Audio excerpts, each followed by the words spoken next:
Buenos días. Para mí siempre es un placer, un gran placer, darles la más cordial bienvenida a este nivel de sentencias, sobre todo porque tenemos a nuestro Juan Luis González Alcántara y Carracá como nuestro expositor. Todavía hay lugares en la mesa que ustedes quieran sacar a la mesa. Bienvenidos ahí todavía. Lisandro, por favor.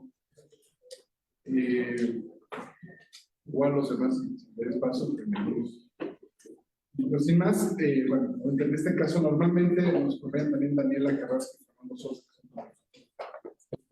Pero en este caso tenemos un invitado, Pablo Muñoz, ¿no? Entonces, voy a presentar a Pablo Muñoz y el maestro. Yo te doy ya, cedo cámaras y micrófonos. El doctor Pablo Muñoz es un extraordinario investigador de la Escuela Libre de Derecho, que es una escuela hermana de la Facultad de Derecho. Nace originariamente esa escuela gracias al talento y a la perseverancia del grupo reducido de grandes juristas. Él forma parte del posgrado, maestro de hace muchos años, y también ha sido un destacado funcionario judicial y a cargo la parte más de la coordinación de lo que nosotros conocemos como todos los institutos que vemos en la primera sala, por análisis directamente, y en este caso le pedimos que nos acompañara para que platicara también pues un punto de vista distinto de lo que normalmente vivimos. La tarea de Pablo es escoger las cepas, las solicitudes para atraerlos, asuntos, verlos, listarlos, realizar los proyectos y coordinar esa parte que nosotros tenemos en la corte. Daniela coordina la parte del pleno y él la otra mitad, la parte del trabajo con la que arrastrar el lápiz. Pablo ha hecho una serie de seminarios muy importantes en la Escuela Libre de Derecho ahora, en los posgrados, sobre todo en temas de investigación, todo el tema económica jurídica y pues tiene a su cargo. Él estudió también en Estados Unidos y ha estado en Alemania, en Francia, se ha presentado ponencias en distintos países de América Latina. Afortunadamente es una central, son siempre discusiones con él. Y hoy tenemos el privilegio de tener al doctor Manuel González López y al doctor Izquierdo. Siéntense que hay espacio todavía. No me comprometemos. No te comprometo, pero no me van a comprometer. Manuel González López es uno de los profesores.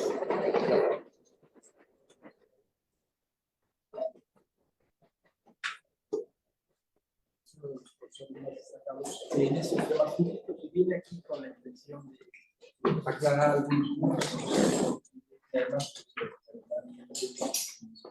y la doctora Izquierdo, que también nos acompaña, es una historiadora. Ella tiene el efecto de vivir en la historia de las que manejan los temas del derecho maya y todo lo que tiene que ver con el pasado histórico. Ha hecho estudios en instancias muy largas en Estados Unidos y es muy conocida en el medio internacional. Los alemanes la conocen muy bien con sus estudios sobre los mayas y toda la parte de la filosofía mayista. Desde luego que deberíamos también la presencia de la doctora González. Álvaro González, como es mi prima, ella fue directora de la biblioteca del Instituto de Investigaciones Jurídicas y nos ha facilitado los textos jurídicos, incluidos los textos que no se prestan porque tienen que pasar por una reserva. La especialidad de la maestra ha sido siempre la parte del derecho de familia, el derecho civil, el derecho privado. Y Francisco, que también llega aquí a ver la maestra y es otro de los colaboradores. Bueno, el día de hoy, como lo anunció el maestro Imer Flores, que siempre nos acompaña aquí, vamos a ver el tema de la contradicción del 1693 de 2011. Y eso tiene que ver con el bloque de constitucionalidad como parte del parámetro de regularidad de la Constitución. Aquí la resolución de esta contradicción del 1693 del 2011 publicó muchas cosas. Primero, el Tribunal Pleno de la Suprema Corte de Justicia de la Nación podría discutir un tema fundamental para nuestro país, motivado principalmente por la reforma del artículo 1 del 10 de julio del 2011. Aquí se iba a dilucidar la jerarquía de las normas, los derechos humanos contenidos en los tratados internacionales. En esa misma línea de investigación se analizó el carácter de la jurisprudencia en materia de derechos humanos emitida por la Corte Interamericana de Derechos Humanos, de la que conocemos mucho el maestro, hizo su tesis doctoral con la ayuda del doctor Sergio García Ramírez, que fue presidente de la Corte Interamericana, que ahora está presente como una institución nacional, de la obligatoriedad de su resolución, sobre todo, aunque no tenga que ver directamente con asuntos y las partes tuvieran alguna vinculación del Estado mexicano.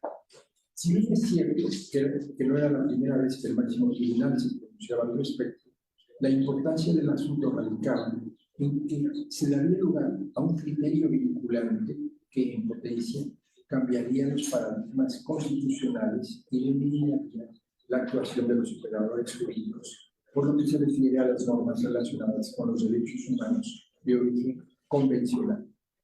Esta contradicción inspiró un debate extenso, un debate riguroso por parte de los ministros del alto tribunal antes de llegar a un consenso final sobre la que debería interpretarse. Al respecto debo resaltar que no es un tema sobre el que se haya tenido yo la oportunidad de pronunciar en concreto el cargo como ministro de la Suprema Corte. En ese sentido, no pretendo, desde luego, adelantar ningún posicionamiento en este caso. Más bien, ofreceré una sistematización de la deliberación que hubo en el tribunal, que al final culminó con dos criterios jurisprudenciales en torno a la jerarquía interna de los derechos humanos en fuente convencional, así como el carácter de la jurisprudencia de la Corte Interamericana. Al mismo tiempo, voy a exponer sistemáticamente las principales consideraciones de la sentencia en comento y me ayudará el maestro Pablo Flores, Pablo Muñoz Díaz. Para ello, en primer lugar, reseñaré de forma breve el contexto jurisprudencial y constitucional relevante.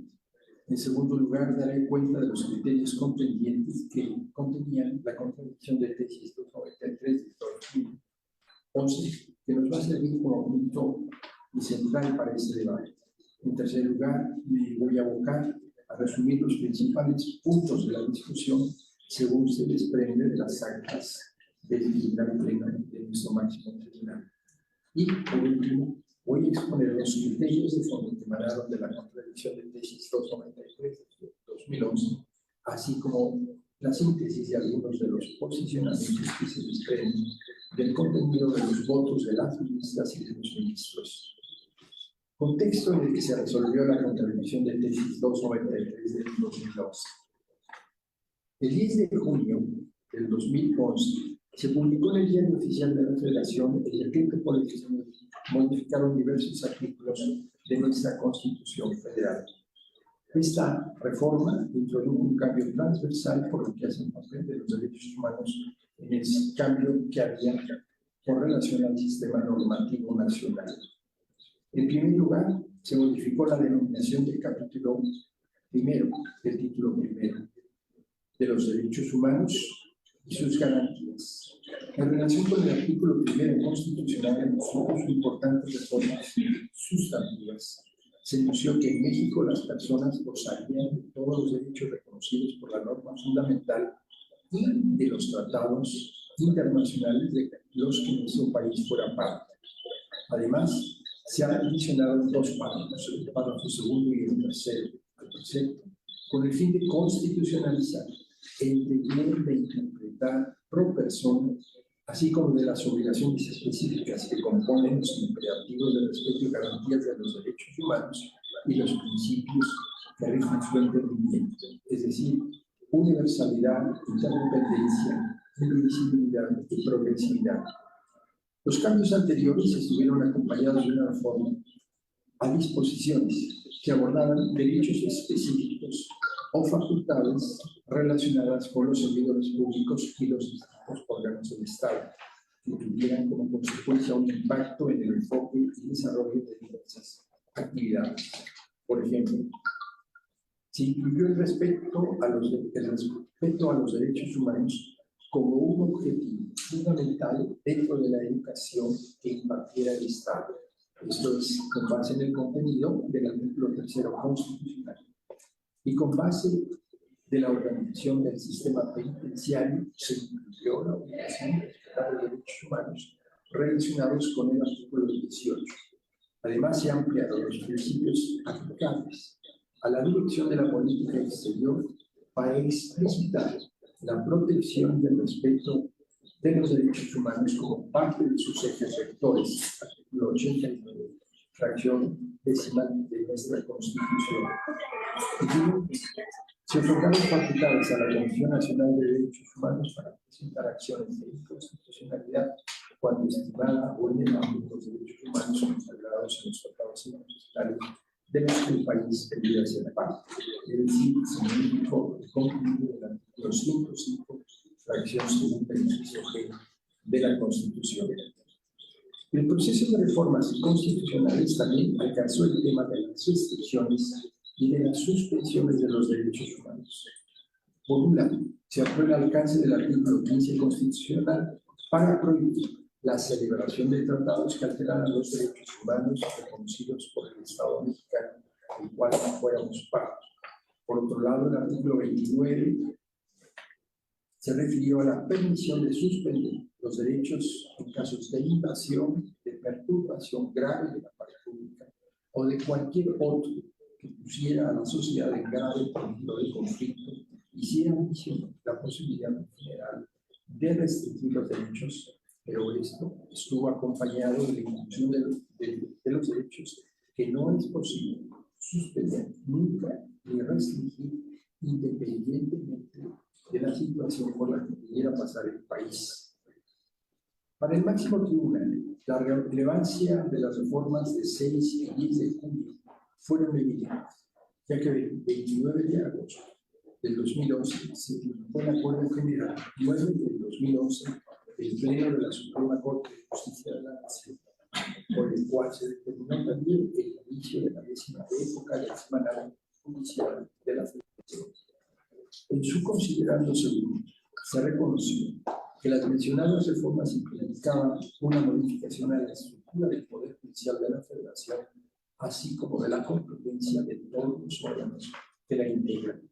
En efecto, hay una serie de precedentes previos a la contradicción de tesis 293 del 2011, en los que el Pleno de la Corte comenzó a conceptualizar su apreciación del artículo 1 constitucional. Dentro de este recuento vale la pena mencionar el expediente varios 912 del 2003. Pues al reconocerse la posibilidad de que las autoridades del país realizaran un control de constitucional difuso, se incluyó como parte del parámetro relevante de los derechos humanos de fuente convencional, motivado por el contenido de la disposición citada.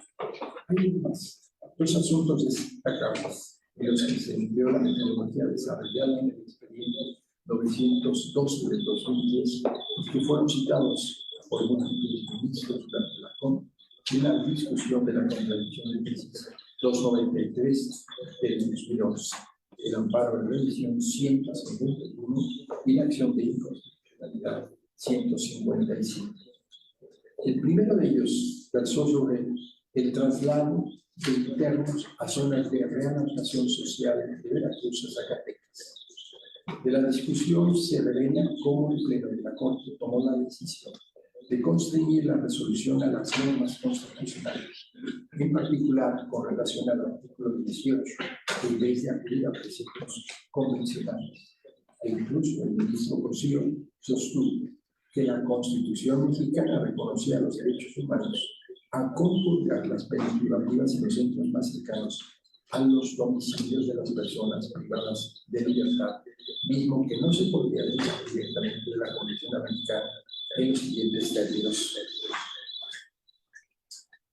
Dice el ministro Cosío, transcribo textualmente: yo sí encuentro las razones para considerar que esto es en la denominación de un derecho fundamental que no es el mero instrumento como directriz o como política pública para la realización de un derecho a la administración o un derecho a la libertad personal, como podría derivarse de la Convención Americana, sino que tiene una entidad propia que tenemos que reconocer y, en su caso, analizar los efectos y determinar bajo qué condiciones vamos a darle eficacia plena a ese derecho fundamental.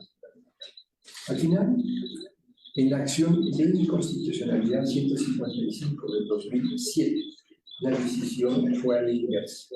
Se determinó que la norma más protectora resultaría ser la convencional. En este sentido, se realizó un estudio de validez de diversos artículos que imponían como sanción el trabajo en favor de la comunidad. De la sentencia también se desprende que al establecer el parámetro de control se decidió que debería de tomarse en cuenta lo previsto en el artículo primero constitucional y en ese tenor se citó en forma expresa la metodología a la que se había alcanzado con el expediente varios 912 del 2010. Luego de un análisis del marco convencional aplicable a la materia, se llegó a la conclusión de que será más protector que la normatividad interna, ya que los tratados internacionales solamente permitían la imposición de trabajos forzados mediante la resolución judicial.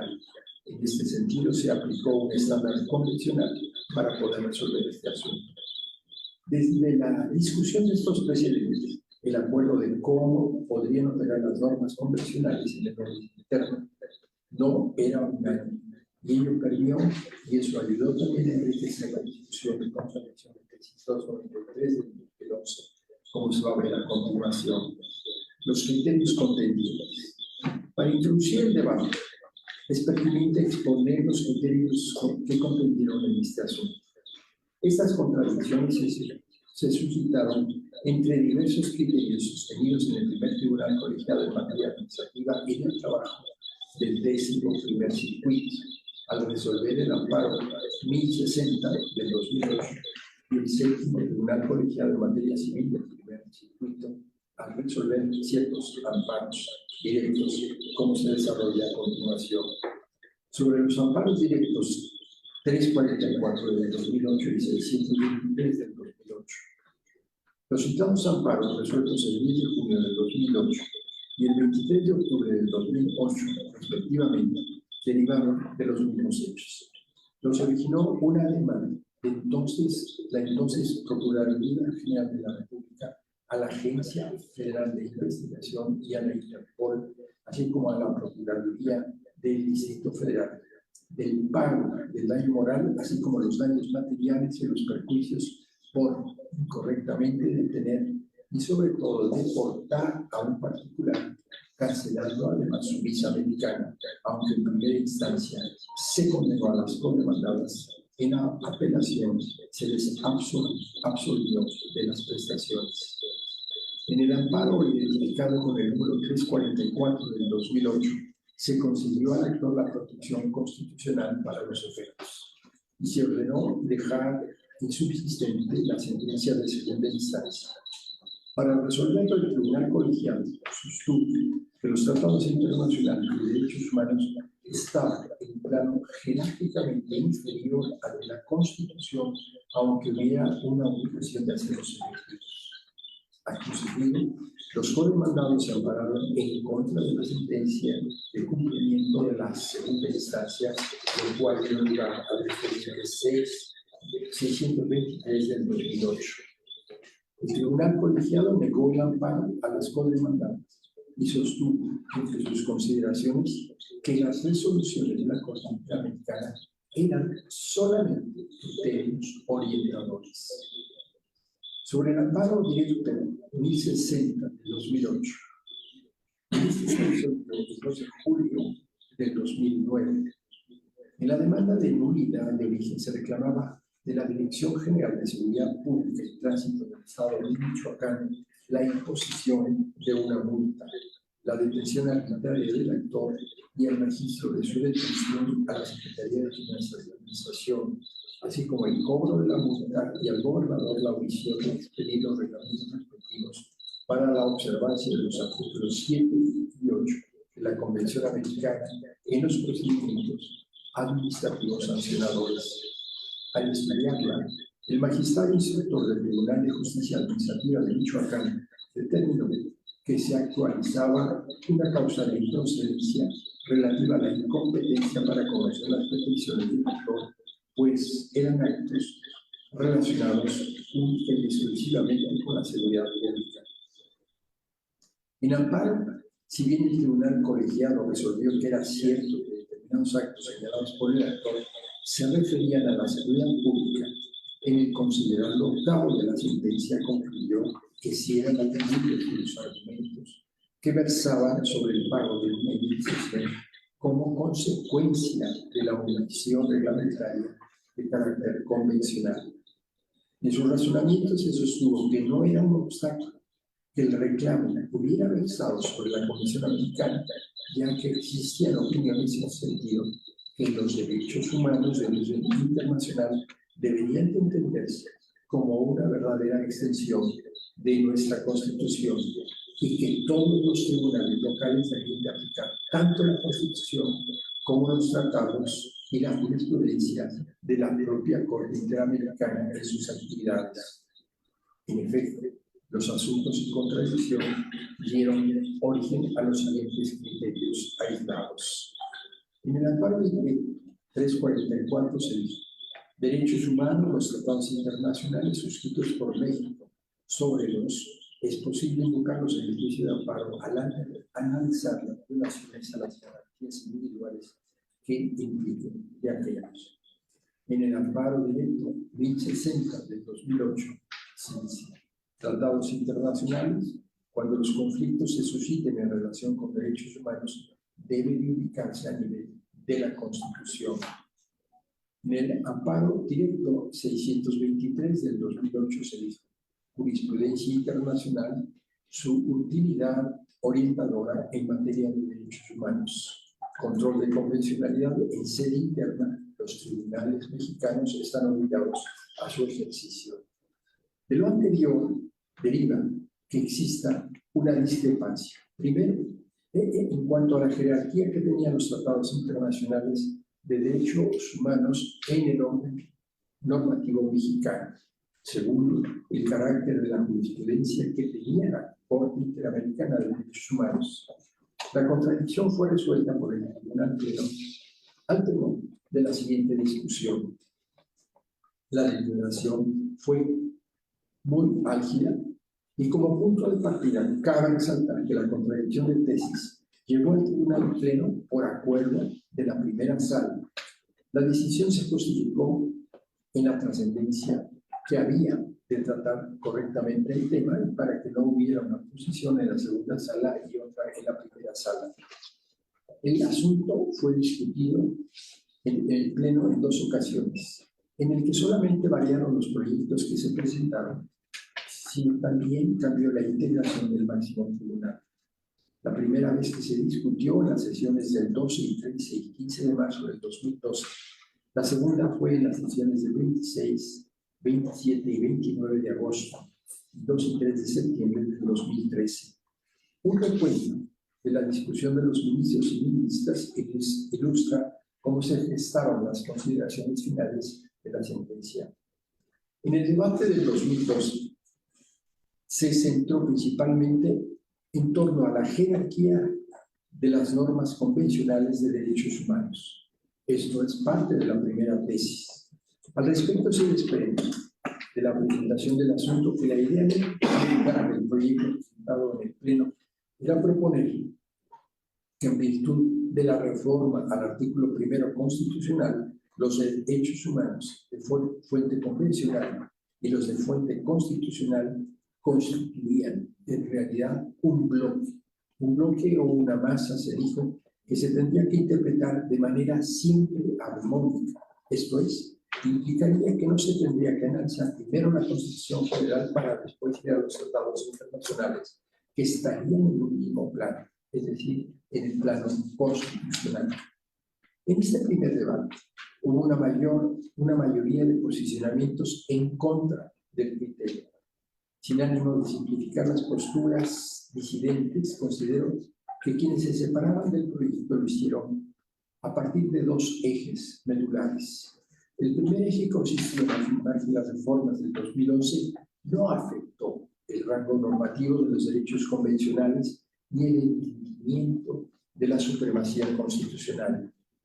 Se hicieron valer varias razones para sustentar esta ley. Por ejemplo, que los derechos humanos de fuente convencional eran subsidiarios, o que no era factible hacer un control de normas constitucionales con las convencionales como un parámetro.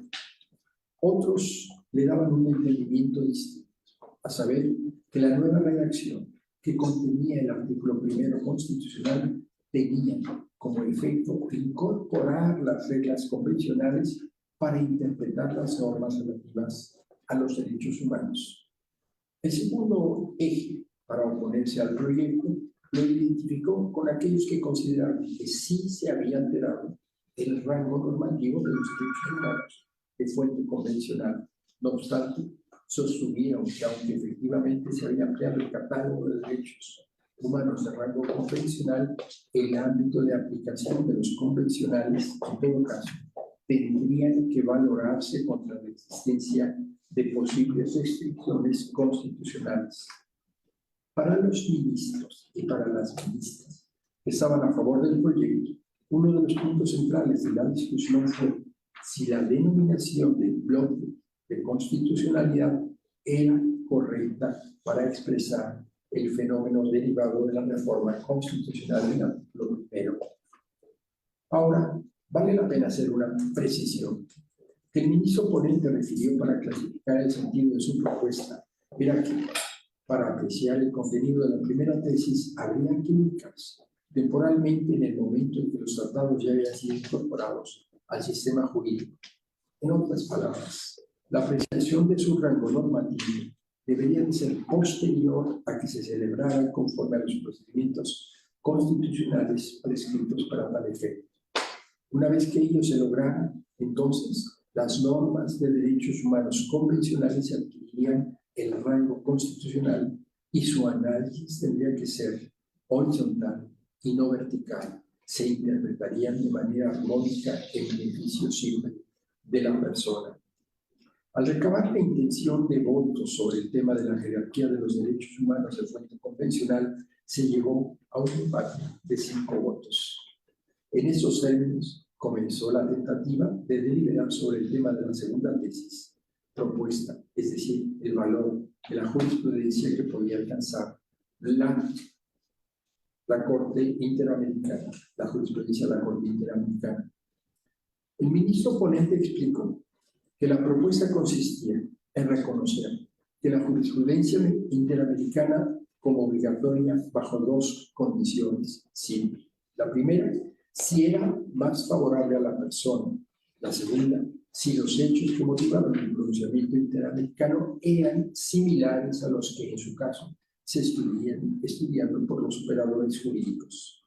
No obstante, se sostuvo que el entendimiento de obligatoriedad debía ser distinto a la concepción nacional sobre el contenido de la jurisprudencia.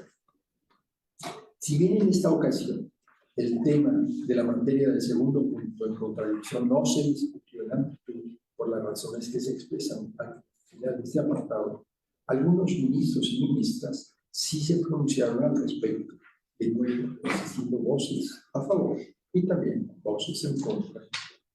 Un punto importante que surgió durante la discusión fue el efecto de estimar obligatoria la jurisprudencia interamericana en particular, si ante una inaplicación de estos criterios también habría una responsabilidad de los operadores jurídicos. Al respecto se extrae de la discusión que se reconoció evidentemente la importancia que tenía el precisar cómo tendría que entenderse la obligatoriedad de las sentencias de la Corte Interamericana.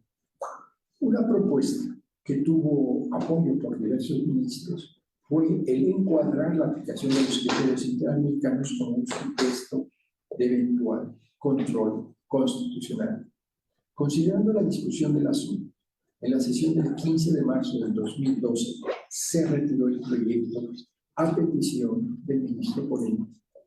El ministro Arturo Saldívar expresó que quería presentar una nueva propuesta que no solamente reflejara el contenido de las dos discusiones anteriores, sino que se pudiera incluir posturas que potencialmente pudieran ser conciliables para lograr una decisión definitiva y robusta. En el debate del 2013, para comenzar, cabe resaltar que la propuesta que se sometió a la votación en el 2013 contenía dos tesis. En la primera, se proponía adoptar como criterio obligatorio la existencia de un parámetro de regularidad constitucional conformado por los derechos humanos de fuente convencional y de fuente constitucional. Se consagraba que ellos debían interpretarse de manera armónica conforme al principio pro persona. Esta propuesta deriva de un entendimiento del principio de supremacía constitucional motivado precisamente por la reforma del 2011. Cabe resaltar que en respuesta al tema de las restricciones, que fue objeto del debate del 2012, la propuesta que se presentaba establecía lo siguiente. Por lo demás, es pertinente destacar que resulta ajeno al objeto de estudio de la presente contradicción de tesis adelantar cualquier conclusión en relación con los casos hipotéticos en tensión entre las normas constitucionales e internacionales que reconozcan un mismo derecho humano, toda vez que ello exigirá la realización de un estudio casuístico que aborde el contenido de estos derechos y la legitimidad de las restricciones que admitan, lo cual no puede hacerse sino a la luz de un análisis minucioso que dé cuenta de las particularidades especiales de cada caso. Lo importante será que en cada caso, en cada uno de estos casos, sea el operador jurídico quien utilice el principio pro persona como una herramienta que favorezca la armonización de las normas de derechos humanos, buscándose en todo momento la protección más amplia para las personas. En la segunda tesis se proponía reconocer el valor vinculante de la jurisprudencia de la Corte Interamericana cuando un operador enfrentara un caso en el que existieran las mismas razones que habían motivado el pronunciamiento. Asimismo, se obligaba a una interpretación armónica de la jurisprudencia interamericana como de la nacional, procediendo la inaplicación de la última solamente cuando fuera imposible conciliarlas y la jurisprudencia interamericana fuera más favorable. Ahora bien, en las sesiones de 2013 abrieron con una reflexión sobre la procedencia del asunto. Se advirtió que en el pasado, cuando la Suprema Corte estudiaba contradicciones de tesis en las que el marco legal que les dio origen hubiera sido reformado, estas tendrían que dejarse sin materia. Después de una álgida discusión se llegó al consenso de incorporar que el caso versaba sobre una modificación constitucional que no podría tener aplicación retroactiva a pesar de que el marco que se usó para determinar la existencia de la contradicción pudiera ser de origen diverso. Para presentar el fondo del asunto, se reflejará la división de la discusión en aquellas sesiones, esto es, en el tema de la jerarquía normativa de las normas convencionales en materia de derechos humanos, como el valor que pudiera tener la jurisprudencia interamericana. A. El nuevo parámetro de regularidad constitucional. Al iniciar la presentación, el ministro ponente resaltó las diferencias del proyecto que se sometió a votación del diverso discutido en las sesiones anteriores. En principio, se había eliminado la referencia al bloque de constitucionalidad. Se fortalecieron los argumentos conforme a la participación de los ministros en las sesiones anteriores y se utilizó el contenido contundente tanto del expediente varios 912 como de la acción de inconstitucionalidad 155 del 2007. Conoció el rubro que se proponía para la primera tesis y rezaba: derechos humanos contenidos en la Constitución y en los tratados internacionales constituyen el parámetro de control de regularidad constitucional. La propuesta coincidía en literal con el proyecto del 2002. Sin embargo, se sostenía expresamente que el tema de las restricciones constitucionales no sería materia de la contradicción como se había adelantado previamente. El ministro ponente señaló durante su presentación que este tema se dejaría a salvo para analizarlo caso por caso y que estaba dispuesta a suprimir el párrafo que hacía mención a la referencia antes transcrita. De nueva cuenta, hubo pronunciamientos a favor y en contra del proyecto. Quienes participaron del primer sentido hicieron algunas sugerencias que no impactaban el fondo del criterio propuesto. A su vez, algunos de los pronunciamientos en contra del criterio normalmente se justificaban precisamente en la última parte del primer párrafo del artículo primero constitucional. En otras palabras, el tema de las restricciones no se consideraba ajeno al asunto, sino al contrario, se consideraba inherente a él. En efecto, un tema relevante fue qué significado darle a este apartado dentro del concepto. De nuevo, con el ánimo de sistematizar las posturas, pero no de simplificarlas, es posible identificar que para algunos ministros y ministras la existencia de restricciones constitucionales impedía la aplicación de la norma convencional. Para otros, el tema de las restricciones se tendría que resolver caso por caso, sin suscribir pronunciamiento alguno de la Corte en absoluto. Dado el debate en la sesión del 2 de septiembre del 2013, el propio ministro Arturo Saldívar sometió una postura modificada al pleno.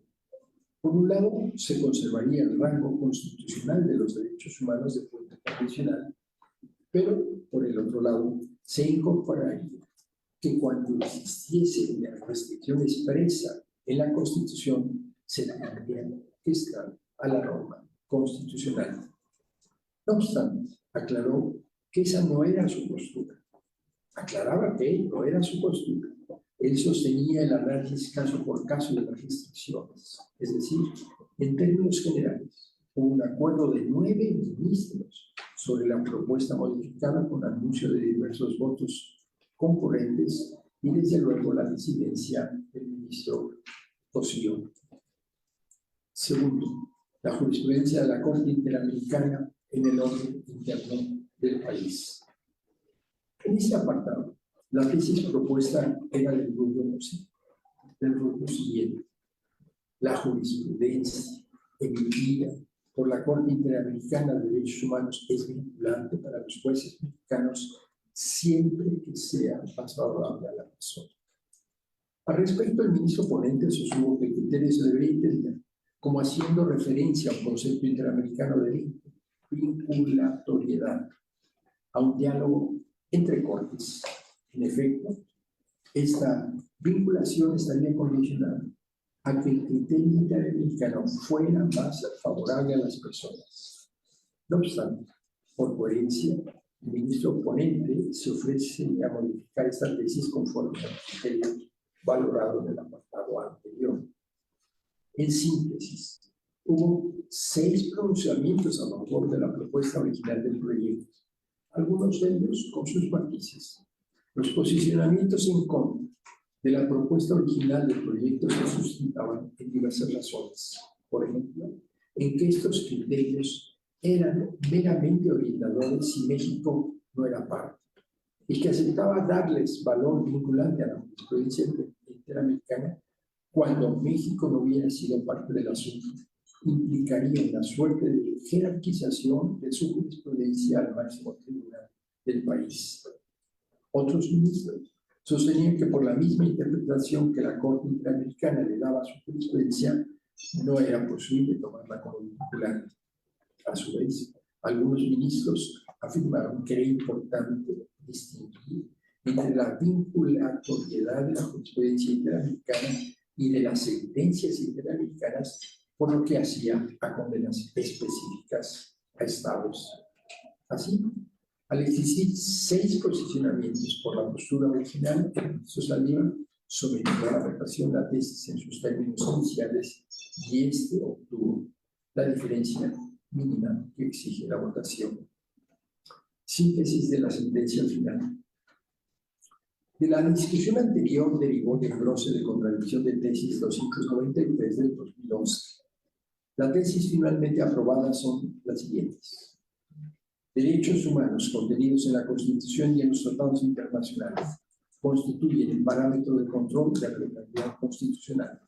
Pero cuando en la Constitución haya una restricción expresa al ejercicio de aquellos, se debe estar a lo que establece el texto constitucional y jurisprudencial emitido por la Corte Interamericana de Derechos Humanos. Es vinculante para los jueces mexicanos siempre que sea más favorable para las personas. Las consideraciones que sustentan esta primera tesis comienzan con un análisis sobre la jurisprudencia relativa a la jerarquía de los tratados internacionales en el orden jurídico nacional. En esta línea, en la sentencia se continúa exponiendo por qué el criterio jerárquico es insatisfactorio para entender el nuevo paradigma constitucional. En primer lugar, se sostiene que incluso desde los precedentes existía una posible matiz en cuanto a la aplicación de los criterios tradicionales de la jerarquía normativa cuando se hubieran involucrado en los tratados relacionados con derechos humanos. En segundo, se destaca que es un efecto de la misma reforma constitucional. Ello, pues el artículo 1 de la Constitución reconoce derechos humanos de dos fuentes, de las fuentes constitucionales y de las fuentes convencionales. De hecho, la sentencia resalta que la amplitud del artículo, pues los derechos humanos reconocidos en tratados internacionales abarcan un conjunto mayor en contraposición a los tratados internacionales de derechos humanos. Posteriormente se concluye que la falta de una reforma del artículo 133 constitucional apoya la premisa que se expone. Así, cuando la celebración de los tratados internacionales se cumpla con requisitos formales y materiales de validez constitucional, las normas convencionales de derechos humanos de dichos instrumentos pasan a formar parte de un catálogo de rango constitucional, por lo cual no pueden ser estudiados en términos de jerarquía. Las posibles antinomias se deben de resolver mediante una articulación armónica con miras a lograr la mayor protección de las personas. Y lo anterior es considerado que cuando existe una restricción expresa al ejercicio de los derechos humanos, se debe estar al texto constitucional. Lo expuesto se señala en la sentencia. Obliga a replantear el entendimiento que tenemos de supremacía constitucional. Para ello, se hace un análisis del artículo 1, producto de la reforma, desde una perspectiva gramatical, desde una perspectiva sistemática y originalista.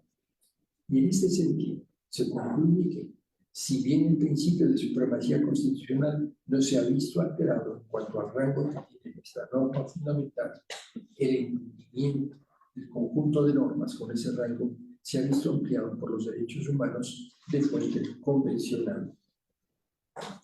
Por lo que hace al segundo criterio, en la sentencia se comienza con la distinción entre la obligatoriedad de la jurisprudencia del Poder Judicial de la Federación y la vinculatoriedad de los presidentes de la Corte Interamericana. La obligación de la jurisprudencia interna es, en un sentido, genérico y cobra tal carácter cuando se satisfacen los requisitos previos y previstos en la legislación interna. Pero, por el contrario, los segundos conforman un sistema de precedentes en los que los criterios interpretativos de las resoluciones son vinculantes y se integran automáticamente a la doctrina interamericana sin necesidad de un procedimiento formal. Ahora bien, en la sentencia se expresa que la jurisprudencia interamericana puede entenderse como una extensión de la Convención Americana. Y bajo esta línea limitativa, dado que los derechos humanos de fuente convencional forman parte del parámetro de regularidad en virtud del contenido del texto del artículo 1 constitucional, los criterios interpretativos interamericanos también se vuelven vinculantes. Y esta conclusión se argumenta fomentaría el diálogo jurisprudencial con la finalidad de proteger los derechos humanos. La vinculatoriedad de la jurisprudencia interamericana redunda entonces en un deber de observancia de los criterios como un estándar mínimo, si son más favorables a la persona.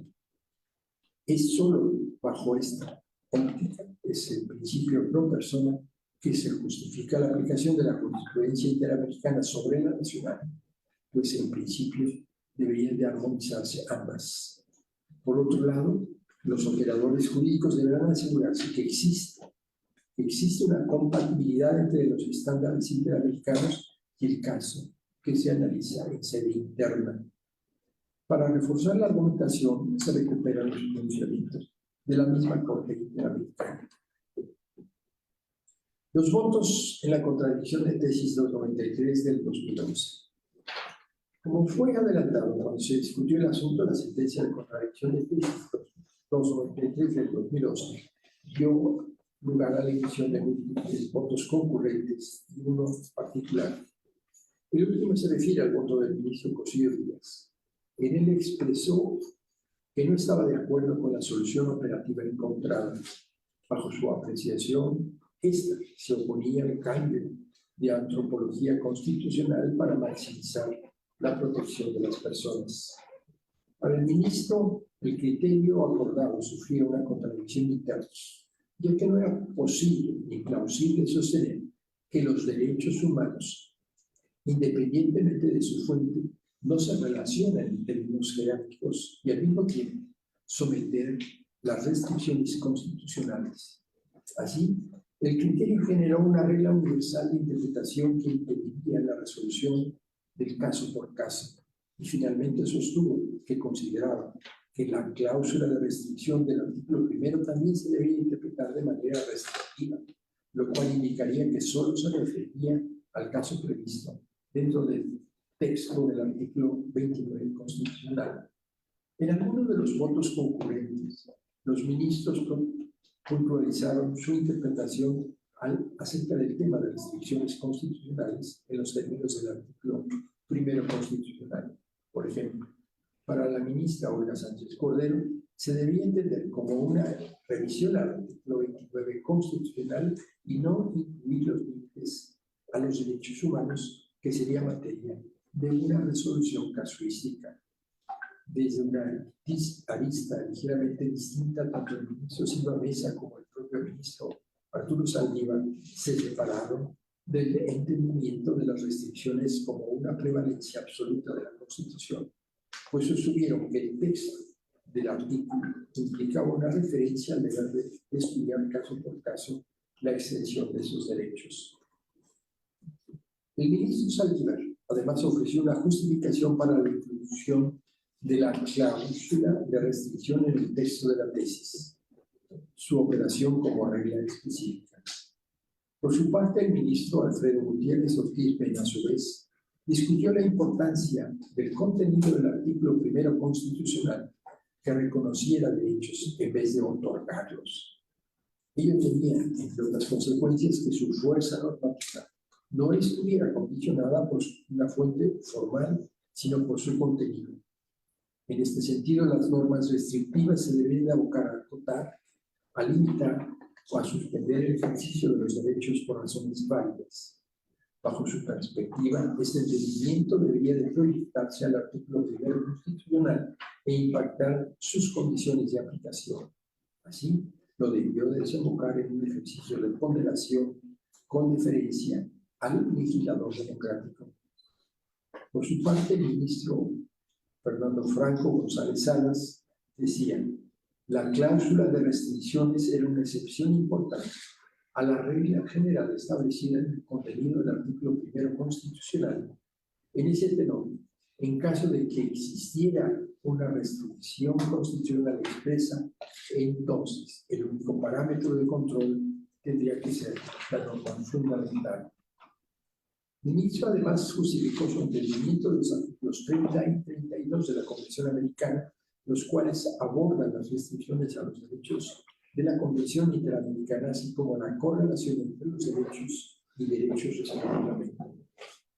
Por su parte, el ministro Luis María Aguilar Morales expuso como para él el contenido de los tratados se debería emplear como regla de interpretación y de parámetro de alcance de los derechos humanos y no incorporarse como un sistema de normas que generaría un conflicto en su aplicación. Decía, El contenido de la última parte del artículo primero, párrafo primero, encontraría su justificación en el principio de supremacía constitucional y no habría por qué predicar una falta de relación jerárquica entre las normas constitucionales y las normas convencionales. Además, sostuvo que el principio pro persona no podría justificar una diferencia normativa de aplicación, ya que simplemente estábamos en presencia de una instrucción de carácter interpretativo. Algunos de los ministros se pronunciaron en contra de la segunda tesis durante el debate. Lo reflejaron en su voto. Por ejemplo, el ministro Jorge Mario Pardo, además de desarrollar puntualmente su concepción sobre la operación de las restricciones, reiteró su postura en el sentido de que las sentencias interamericanas en las que México no fuera parte serían solamente de carácter limitado a los operadores jurídicos en el ámbito interno. De igual manera, dice con las afirmaciones de la sentencia en que se permitiera la inaplicación de la jurisprudencia nacional, sostuvo que se pronunciaba y fuera un ex ante y de carácter genérico. Fernando Franco reiteró su postura conforme al asunto Valles 912 del 2010. Además, resaltó la posible incertidumbre interpretativa que causarían las dos tesis que emanaban de este asunto. Y finalmente, el ministro Luis María Aguilar sostuvo que no compartía la segunda tesis en sus consideraciones, en sus términos y en su determinación, y de la mano centralmente de su pronunciamiento en las distintas sesiones públicas. Conclusiones. La contradicción de tesis 293 del 2011 fue resuelta bajo un contexto constitucional particular en el que se reconoce que los derechos humanos son un eje transversal en el orden jurídico mexicano. Indudablemente, la reforma constitucional del 2011 trajo consigo importantes debates en el terreno judicial y la contradicción de tesis aquí estudiada fue, de alguna manera, la culminación de una discusión sobre el alcance y contenido del artículo primero constitucional al definir cuál sería el parámetro de regularidad constitucional y el valor de la jurisprudencia que tendría que atribuirse a la Corte Interamericana. El análisis de los debates, el reflejo de los votos disidentes de los ministros y de las ministras de la Tribunal permite evaluar no solamente su solidez o la fragilidad de los consensos alcanzados. También abre nuevas líneas de reflexión que ameritan ser desarrolladas en torno principalmente al contenido del párrafo primero del artículo primero constitucional. En todo caso, solamente será a partir de la deliberación de sus integrantes que ello se dilucide con el tiempo, pero también con la seriedad que representa cualquier resolución del máximo tribunal y sobre todo el compromiso que tenemos todos aquí y allá de proteger los derechos humanos.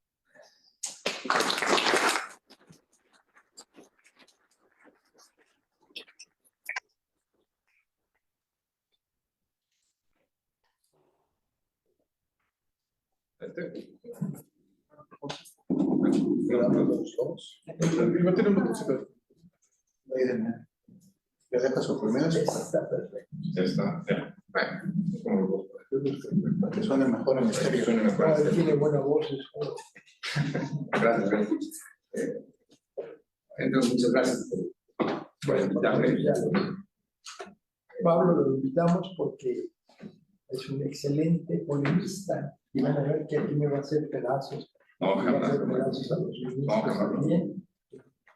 No. Más mi maestro y mi jefe, pues un poco más allá metal y también el maestro, ¿sabes? Su empresa fue hace 2006, una maestría en Derecho. 18 años. 18 años, entonces. No tenía canas entonces. No. Es muy importante este tema y lo voy a centrar un poco porque cuando se lee la sentencia, y en eso me voy a buscar un poco, hay que entender que es una contradicción de tesis, a diferencia de otro tipo de sentencias que se puede leer, que puede emitir un máximo tribunal, como una acción de inconstitucionalidad, una controversia constitucional. Aquí lo único que está haciendo es definir un criterio. La primera pregunta que nosotros nos debemos de hacer es ¿por qué la resuelve el Pleno? Evidentemente, la sala estaba radicada en la primera sala, y la primera sala la envía al Pleno, no tanto por su importancia, sino porque iba a hacer doctrina constitucional, y es por eso que ahorita estamos hablando sobre este asunto. Es muy importante ver la trascendencia que tiene sobre los derechos humanos en el país, pero sobre todo para entender un poco por qué existe esa restricción que hoy más que nada está a debate con temas como la pensión preventiva oficiosa, con algunos temas que probablemente no podemos ahondar más en cuanto a un criterio de fondo, pero por qué estamos ahí y cómo fue la argumentación de la propia sentencia para que se pudiera entender que el tope sería siempre la Constitución, una limitante constitucional, no importante que un derecho humano que estuviera reconocido en sede internacional o convencional puede ser limitado por la propia Constitución. Por eso hay que entender cómo fue, y lo propio de la sentencia lo refiere, cómo fue dando los pasos interpretativos. Hay que recordar que del 92, pareciera mucho tiempo, pero no es tanto, en 92 había un criterio completamente diferente de la jerarquía de los tratados. Los tratados estaban al mismo nivel que las leyes federales. Después cambia el criterio, empieza a cambiar en 2002, y lo que hace es cambiar, los pone arriba de las leyes generales hasta llegar a esta discusión. Y ahora, ¿cómo se llega a incorporar los derechos humanos? Y para entender un poco cómo es la restricción constitucional. Recordemos que es una interpretación sistemática. Lo que hace en su momento el marco constitucional lo que establecía, analiza por un lado el artículo primero, el artículo 133, el artículo 15, el artículo 103 y el 105. Por un lado explica lo que es material, que es el reconocimiento que existen a los derechos humanos, el artículo primero, el 133 que habla de la jerarquía, el 103 y el 105 que hablan de estas garantías constitucionales para poder ejercer esos derechos, es decir, que sean revisables, el marco, el sistema normativo pueda ser revisado bajo un parámetro constitucional. Recordemos, 103 habla de la ley de amparo, bueno, juicio de amparo, y el 105 habla de las acciones de constitucionalidad, sobre todo el párrafo segundo, bueno, la fracción segunda, inciso G, sobre las acciones constitucionales que puede interponer la Comisión Nacional de Derechos Humanos. Es decir, existe un parámetro donde se tiene que ajustar el marco jurídico a la Constitución. Y en esa Constitución están los derechos humanos. Ahora, ¿cuál es la primera problemática que se hizo? Y obviamente, como lo sostuvo el ministro, fue mucha discusión y hay que entender que esta sentencia es una sentencia de consenso. Que al hacer doctrina constitucional, pues, gracias a ese consenso que llegamos, ahorita la problemática actual en la que vivimos. ¿Cómo se hizo esta parte? ¿Cómo se hizo interpretativamente? Lo que se hace es una disociación, y es muy importante también, los convino a que la lean con tranquilidad, porque ahorita hay muchos juristas que están en debate, como que están citados en esta sentencia, por ejemplo, vean las notas al pie, está de Ferraioli, Nino, es decir, que trataron de buscar este tipo de garantías constitucionales, estas teorías sobre validez y vigencia, en este caso, de las normas jurídicas, de cómo podrían darle operatividad. Entonces, ¿qué se hizo? Hay que recordar que lo que primero que establece esta sentencia hace una disociación de los tratados. Sí, hay tratados que tienen derechos humanos y lo que hace es, cuando se incorporan a nuestro sistema, primero se incorporan a través de este procedimiento material, ejecutivo, Senado, ya están incorporados. Luego, materialmente se ve que no contravengan el sistema normativo, sobre todo la Constitución, y entran. ¿Y qué es lo que sostiene la sentencia? Estos derechos humanos forman parte de la Constitución, pero se le desvincula del tratado que los genera. Esto es muy importante, porque ya los incorpora directamente como si estuvieran en el texto constitucional. Esto es muy importante porque lo separa de la jerarquía propia del tratado. Entonces, al momento que se incorporan directamente al texto constitucional, por eso, lo primero que dices, ya están incorporados, no puedes contradecir a la propia Constitución. Pero es muy importante entender que se desvincula propiamente del tratado. Así lo sostiene el proyecto y fue un poco de las cuestiones jerárquicas. A diferencias de otras doctrinas que podemos ver en otros países, de cómo se incorporan los derechos humanos, aquí lo que se buscó es una disociación del derecho humano y se introduce directamente en el texto constitucional a partir del artículo primero. Entonces, si el tratado, por su parte, puede ser contradictorio, no nos importa porque el derecho ya está. ¿Y qué forma esto? Es un bloque de regularidad constitucional donde establece que ninguna norma inferior, obviamente, puede contradecir. Pero sobre todo, si hay un tratado que dispone algo que sea contrario a la Constitución, a partir de esa disociación que se hace del tratado, pues no lo puede comparar. Podremos estar doctrinalmente conformes o inconformes. Ahora sí, a veces, como discutimos, realmente es lo que hay, es el parámetro y la doctrina constitucional que se hizo en ese momento. Obviamente, cuando se estaba discutiendo eso, jamás pensamos que sucedería si después existen interpretaciones, que es otro apartado de la sentencia, donde la Corte Interamericana pues, establezca que ese derecho que esté incorporado está contradiciendo o puede contradecir el propio texto. Por ejemplo, lo que vimos con la prisión preventiva oficiosa a partir de ciertas interpretaciones que se han dado en un tribunal constitucional. Entonces, ya para cerrar y abrir un poco, obviamente, el debate, sí, en esta cosa me gustaría ser un poco más contundente. Recordemos la temporalidad que se dio esta discusión. No es la misma corte, no son los mismos tiempos, y es una sentencia de consenso. El consenso lo que llevó fue a establecer esta doctrina constitucional y evidentemente lo que hizo fue establecer este control de regularidad constitucional. Si ustedes analizan las discusiones, como bien lo expuso el ministro González Alcántara Carranca, fueron unos debates desde bloques de regularidad constitucional, pero al fin, simple y llanamente lo que se hizo es establecer, buscar que el sistema fuera consistente y coherente. Es decir, al momento que está dentro de la Constitución, ninguna norma inferior lo puede contradecir. Que exista otro tratado que pueda contradecirlo, hay que ver si ese derecho ya fue desvinculado, por así, desincorporado e incorporado al texto constitucional, como está esta visión en la sentencia, y ver si efectivamente contradice el sistema normativo. De ahí que a partir del 105 y el 103, cuando se analiza por un tribunal constitucional o juez constitucional, pues determina simple y llanamente si viola o no viola, ¿no? En este caso, este bloque de regularidad constitucional.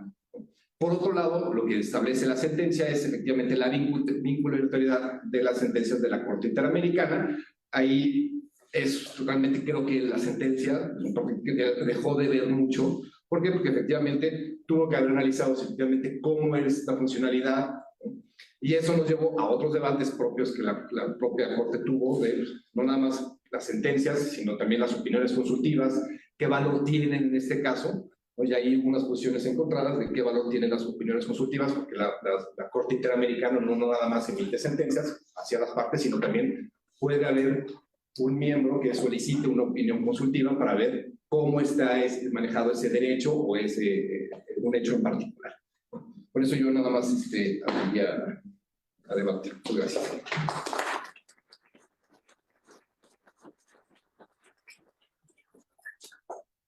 Me podríamos hacer un micrófono para preguntar quién quisiera participar y hacemos una distinta. Vamos a hacer. No, perdón. Practicando su carácter. No. Son más bruscos de lo que y acá había a menudo se les tropeza, alguien más para hacer una lista. Axel, yo por ahí me noto de Fernando y yo por ahí me noto de aquí.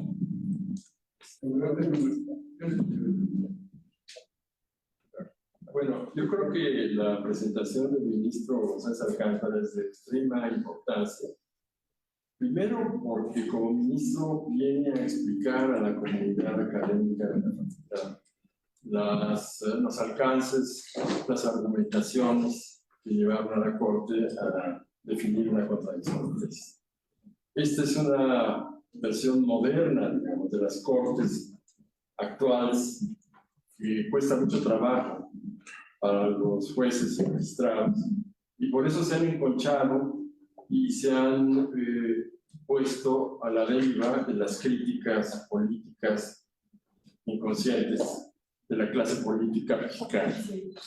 Esto es un paso verdaderamente definitivo y felicito al ministro, que además lo ha hecho en repetidas ocasiones, lo hemos seguido, y que, bueno, pues es un punto importante de difusión de las sentencias.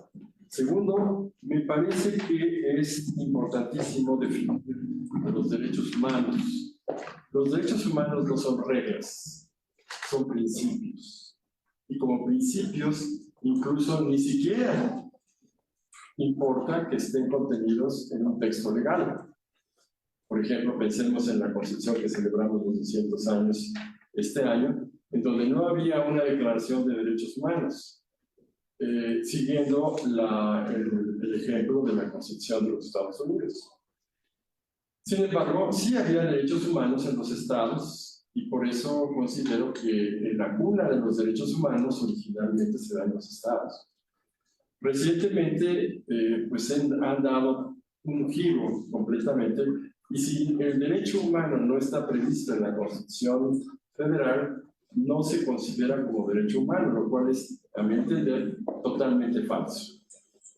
Entonces, esa es la importancia de los jueces constitucionales, de desentrañar esos principios que ni siquiera están previstos en los tratados internacionales, sino que están previstos en declaraciones de derechos, la Declaración Americana de Derechos Humanos, la Declaración Universal de Derechos Humanos. Entonces, en ese sentido, es muy importante lo que nos acaba de ilustrar el señor ministro González Alcántara. Y considero que en ocasiones pensamos que si no está previsto en la Constitución, no existe ese derecho humano. Depende del operador jurídico hacer efectivo ese derecho humano y aplicarlo correctamente. Entonces, estos son los tres puntos que evidentemente lo tenemos que desarrollar en México, porque veo aquí la lista, me ha quedado un poco la práctica de copiar. Entonces, aquí veo la lista del caso de Foster contra Nielsen, que es muy importante, de 1829. En ese caso de los Estados Unidos, se determinaba que un derecho que estaba previsto en un texto internacional, si no tenía una norma heteroaplicativa, es decir, una ley del Congreso, no validaba ese derecho. Nosotros, afortunadamente, no seguimos esa jurisprudencia de los Estados Unidos, que es nociva, en mi opinión, sino que hemos sido más liberales al considerar que los derechos humanos provienen de principios generales del derecho internacional, jus cogens, o de tratados internacionales. Y de ahí nuestra jurisprudencia se puede nutrir de la aplicación de esos derechos de manera completa. Muchas gracias. Muchas gracias, Manuel. Axel. Muchas gracias por su exposición, señor ministro. Me da un poco de duda de finalmente cómo se van a entender las restricciones constitucionales. Entiendo un poco la última parte que fue a partir de los votos concurrentes de los señores ministros, que cada uno tuvo la interpretación. Recuerdo que dijo que la ministra Sánchez Cordero se refería a lo que prevé el 29 constitucional. Pero yo creo, y más ahorita en el contexto actual y a partir de las sentencias del año pasado de la Corte Interamericana de Derechos Humanos, que se deben de repensar los criterios que se establecieron en esta contradicción del Distrito 93-2011 y abordar específicamente, definir claro a qué nos vamos a referir cuando hablamos de restricciones constitucionales. Si a este supuesto que engloba el 29 constitucional y que ahí sí expresamente dice suspenderse o restringirse en los casos de invasión, o, por ejemplo, la prisión preventiva oficiosa. Oye, que finalmente cualquier derecho trae una restricción. El derecho a la petición, dice el octavo constitucional, siempre que sea de manera respetuosa y pacífica o algo, se va a poder ejercer ese derecho, ¿no? Entonces, finalmente también es una restricción en el sentido de que ningún derecho es absoluto, pero ¿cómo vamos a entender entonces las restricciones constitucionales? Y eso, sí, preponderamente esa es como la mayor duda que me queda aquí y que creo que sí, la Corte va a tener que comentar más al respecto sobre eso. Hay casos, perdón que me adelanté, pero hay casos extraordinarios. Nunca hubiéramos pensado que podíamos tener el problema del COVID. Ustedes recuerden, cuando se da el COVID y se da la alerta internacional, se plantea la posibilidad de restringir el tránsito, la libertad de tránsito, porque iban a contagiar, se para la economía, se para toda la situación. La gente dijo, ¿qué hacemos? Suspendieron escuelas, suspendieron oficinas, aparecieron toda una serie de cambios que nos hacen reflexionar. Esos son los casos extraordinarios que no estaban pensados, que nos podrían pasar. Son casos fuera de sí. La situación en algunos estados de la República, sabemos que son delicadísimas. Entonces hay la tentación para cuestiones relacionadas con la suspensión de garantías para casos concretos. Y en caso de una guerra, no sabemos qué pueda suceder en el futuro. Entonces, bueno, son casos extraordinarios que el interés colectivo va a estar sobre el interés particular. Y esto es interesante porque, como dice el maestro González Oropesa, pues el concepto de derechos humanos va evolucionando y los derechos van progresando. Si vemos, por ejemplo, el caso concreto del derecho a la interrupción del embarazo, no era un derecho que estuviera contemplado en ningún lado, no estaba sometido. O sea, la gente tenía abortos espontáneos y abortos inducidos, y se veía como normal. Pero cuando por razones de población se ve que baja el número de los habitantes, entonces vienen todos los cambios que incluyen cuestiones de tipo religioso. Ahí es interesantísimo cómo va evolucionando este reconocimiento del derecho al sufragio. Hace 200 años ni quien pensara en la sufragista. Bueno, poco a poco empecé a decir, oye, pues somos iguales, ¿no? ¿Qué te pasa? Okay.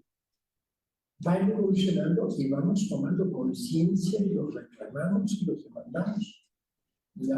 El derecho al incentivo es una cosa que no se concebía como tal, el derecho a la vida, el derecho a la expresión de un cuestionamiento. La gente no entendía eso. O sea, si nosotros vivíamos hace 20, 30 años, pues, sabíamos que no podíamos expresar ni siquiera una crítica al sistema o al gobierno.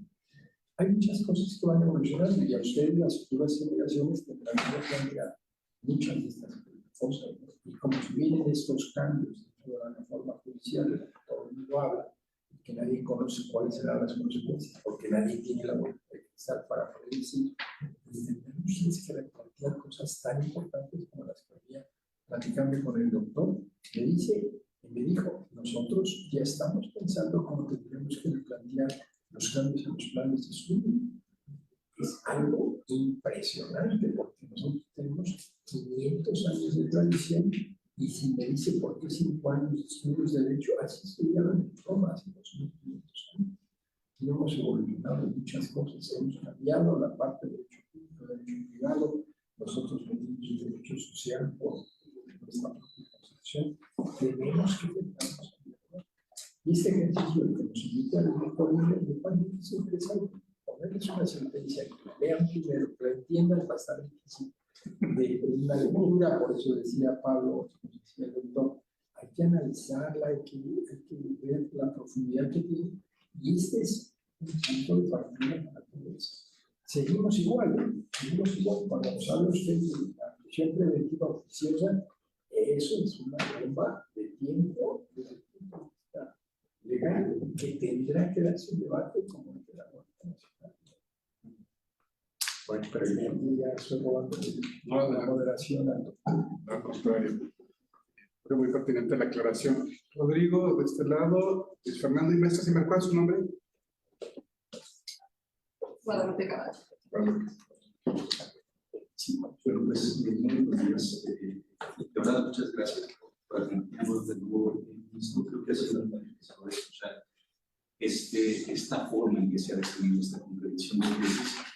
Y a partir de lo que nos comentaba y a partir del comentario que hizo el doctor a lo que usted planteó, me surgen algunas dudas que también surgen mucho en el aula. Y quisiera plantear, porque yo lo que digo, quiero no estar errado en lo que comparto con los grupos.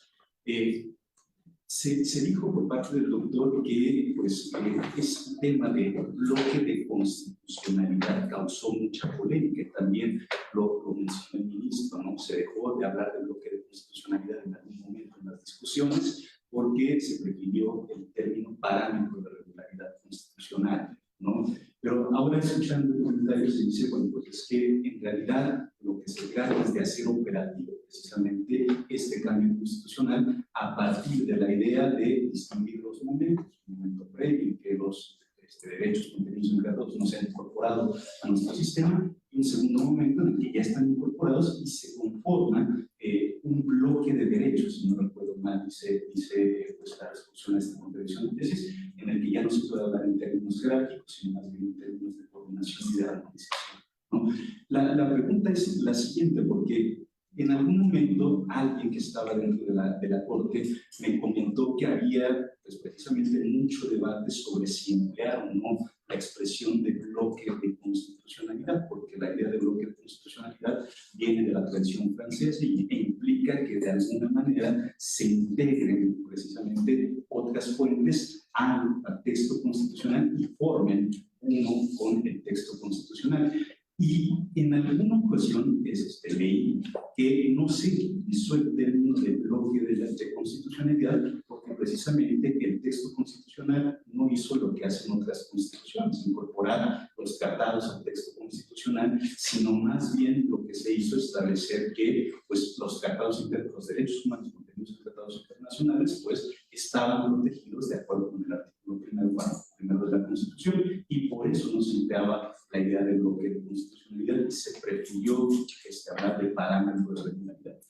Aquí mi pregunta sería, escuchando el argumento que dio el doctor de esta desincorporación del derecho del tratado para pues, incorporarlo al texto constitucional, si eso permitiría o no hablar de bloque de constitucionalidad, o más bien la expresión correcta es precisamente referirnos a parámetros de regularidad, porque lo que se intenta es hablar de un bloque de derechos en que no se haga una distinción jerárquica, sino más bien de armonización para pues, hacer operativa la reforma. Sé que incluso puede esta discusión ser un poco bizantina, porque pues, el efecto es el que ustedes dejaron muy claro, ¿no? El que no se hable de manera jerárquica pues, cuando estamos tratando de derechos, sino más bien en términos de coordinación y de armonización.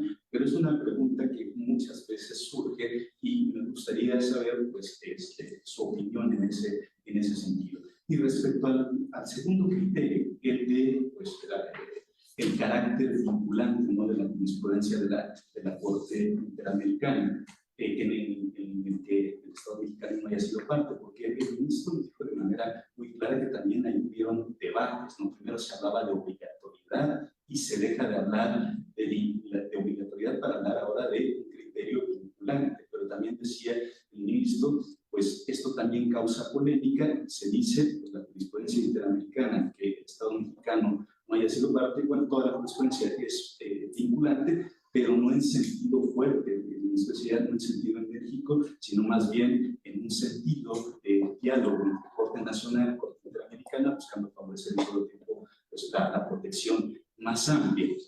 Y escuchaba también, haciendo referencia a los planteamientos que expuso, de acuerdo con la exposición del ministro, el ministro Pardo, que pues de alguna forma era un poco confusa, si no entiendo mal, este criterio. Y yo entiendo, o quisiera plantear esto, porque sí es vinculante, pero no en un sentido fuerte que pudiera implicar, como decía el ministro, una responsabilidad para pues, los operadores jurisdiccionales que no sigan el criterio.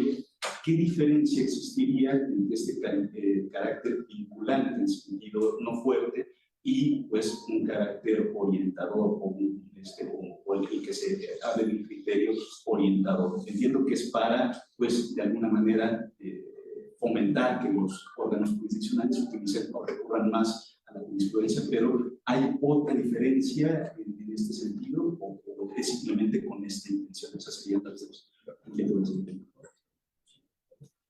Mire, fue un frase, por eso siempre fue muy insistente que fue una sentencia de consenso. Realmente la regularidad constitucional es lo que siempre se hace, es decir, lo que se busca es que la norma inferior no contradiga la norma superior. Eso es la regularidad tal cual. Entonces, cuando se habló era primero un bloque de derechos, porque se hablaba de derechos humanos como un bloque, pero esos son resabios que nosotros traemos. Por eso hay que ser muy conscientes en el tiempo que se discutió. O sea, la mayoría de nosotros no hablamos, nosotros se llaman derechos humanos, hablamos de garantías individuales, veníamos de eso. Entonces, cuando se da la primera discusión, pues todos veníamos de una tradición donde pocos eran los que sabían de los derechos humanos, la funcionalidad de los derechos humanos, el efecto de relación, el efecto útil, eran muy pocos, y la mayoría pues tenía una concepción de garantías individuales, de esa forma, de esa relación que traíamos. Y obviamente pues, los ministros estaban cambiando una dinámica de garantías individuales a pasar a hablar de derechos humanos con esto, con todo esto que implica. Entonces, por eso es muy importante poner la discusión en el momento que se dio. Obviamente ahorita, pues ya nosotros ya estamos muy versados en el tema, ya hablamos de derechos fundamentales, derechos humanos, pero en ese momento pues era muy complejo. Entonces, por eso se hablaba de bloque de derechos, lo visualizaban como un bloque de derechos humanos, y lo que ya el consenso fue pues, un bloque de regularidad constitucional, como si fuera un bloque donde tienes que medir todas las normas inferiores y que simplemente no se pasa. Eso es realmente, no es que sea bizantino, sino simplemente fue la forma en que se fue construyendo el debate y quedó en término. Desafortunado sí, porque finalmente son derechos y es un parámetro que se tiene que dar y al final toda autoridad está obligada a respetarlo y no ir en contra del mismo. Pero es un mero control de regularidad. También lo mismo sobre las sentencias. Venía o sea, estamos hablando que eran tiempos muy rápidos, estás pasando que apenas había el Varios 911 y luego estaba con esta sentencia, entonces se fue trompicando con los criterios en ese momento y venía un criterio donde decía que nada más eran orientadoras las sentencias de la Corte Interamericana y después ya lo que se determinó que fueran vinculantes. ¿Por qué se buscaban orientadoras? Porque lo que veían es que pues, se aplicabas completamente la sentencia y como si tú no habías sido demandado y no habías sido parte, realmente no te vinculaban y era una interpretación muy formal de la Convención Americana. Lo que se hizo es que al final del día se está interpretando un derecho humano que está en la Convención Americana con el máximo órgano de interpretación que puede ser la Corte Interamericana. Obviamente lo que es vinculante es la forma de visualizar, aplicar, inclusive analizar si está restringido ese derecho. Y eso es lo que es en la actualidad. Y eso perduró por mucho tiempo y el último debate que tuvo la Corte es las opiniones consultivas, qué grado podrían ser vinculantes, en qué grado o no podrían ser. Pero evidentemente sí es muy importante analizarlo en el tiempo que se discutió, o sea, porque ahorita nosotros lo vemos y pues podemos juzgar de manera muy severa a algunos ministros, pero pues, realmente como a todos nos pasó cuando de repente salió la reforma, estábamos acostumbrados, no quiero decir adoctrinados a las garantías individuales y de repente entran discusiones de derechos humanos y todos nos tuvimos que volver a poner a estudiar, ¿no? Y solo algunos cuantos que eran muy avesados en el tema de derechos humanos, como bien lo mejor el maestro Gonzalo Lopeza, la estructura de principio que tiene un derecho humano, no de regla, y ha sido un cortocircuito que hasta la fecha muchos operadores jurídicos no han podido superar. Fernando.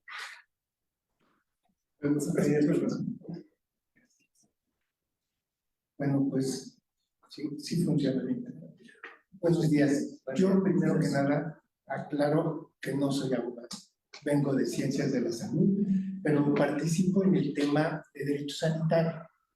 Y la explicación, la lectura de la sentencia y la explicación del magistrado y la del doctor me aclaran o me dejan perfectamente transparente este hecho de, por un lado, la nueva visión que hay desde el punto de vista jurídico al interpretar todas las acciones tomando en consideración el marco de los derechos humanos desde otra perspectiva. En el caso del artículo 4 y el derecho a la protección de la salud, estaba muy claro que en la redacción lo que se decía es que el derecho era el acceso a los servicios de salud. Hoy lo interpretamos de una manera totalmente diferente. ¿Sí? Entonces, lo que para mí surge como una duda de actualidad es, el doctor nos dijo una figura muy clara de decir de los tratados, independientemente de la naturaleza y del contexto del tratado, lo que se refiere a derechos lo extraemos y lo incorporamos a los derechos desde el punto de vista de cómo los concibe la Constitución. Mi pregunta es si cuando nosotros hablamos, por ejemplo, del acuerdo de libre comercio de México, Estados Unidos y Canadá, el capítulo 23 habla sobre todas las cuestiones en materia laboral. Y uno de los temas importantes del capítulo 23 es que los 3 países reconocen que están sujetos a la declaración de la OIT sobre justicia social de equidad, de equidad de la globalización. Y esto implica pues, un aumento en la dimensión de lo que el 123 dice sobre el derecho al trabajo. Sí. Nosotros firmamos también el Acuerdo de París sobre las condiciones de emisiones a la atmósfera.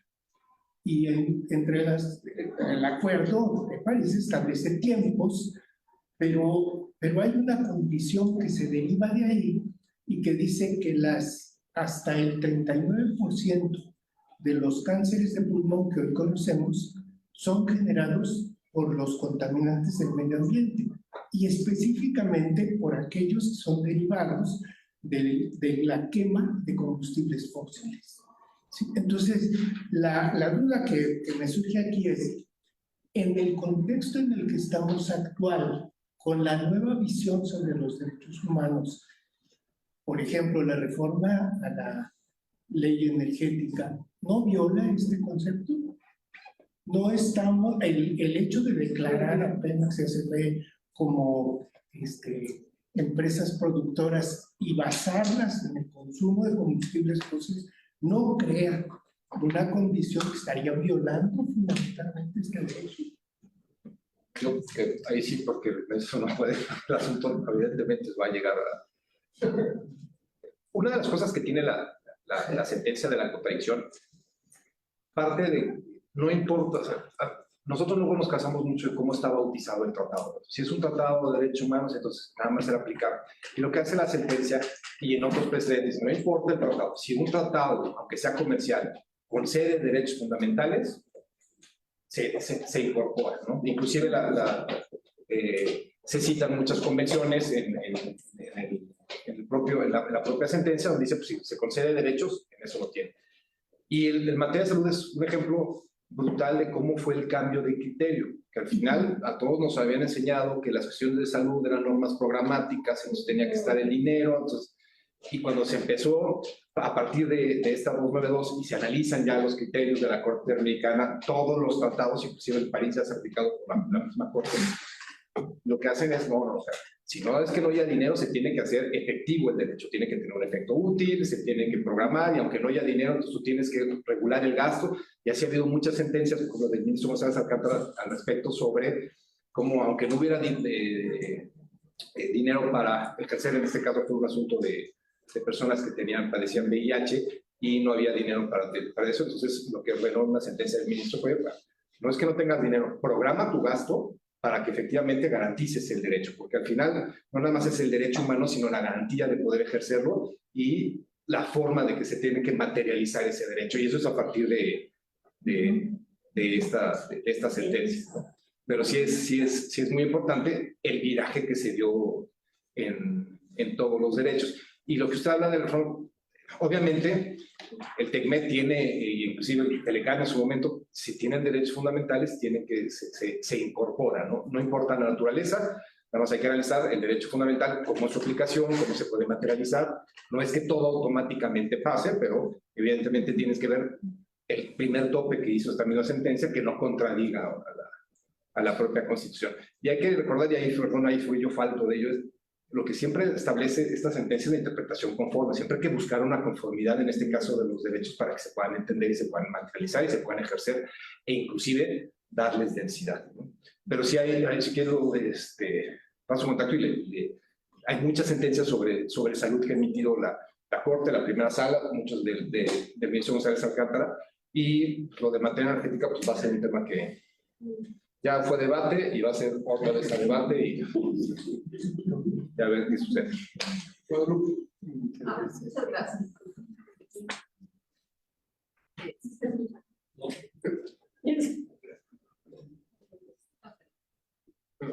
¿Sí está el botón prendido? Creo que no.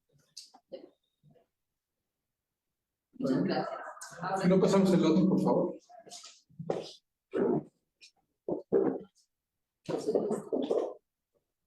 Para que se grabe. Gracias,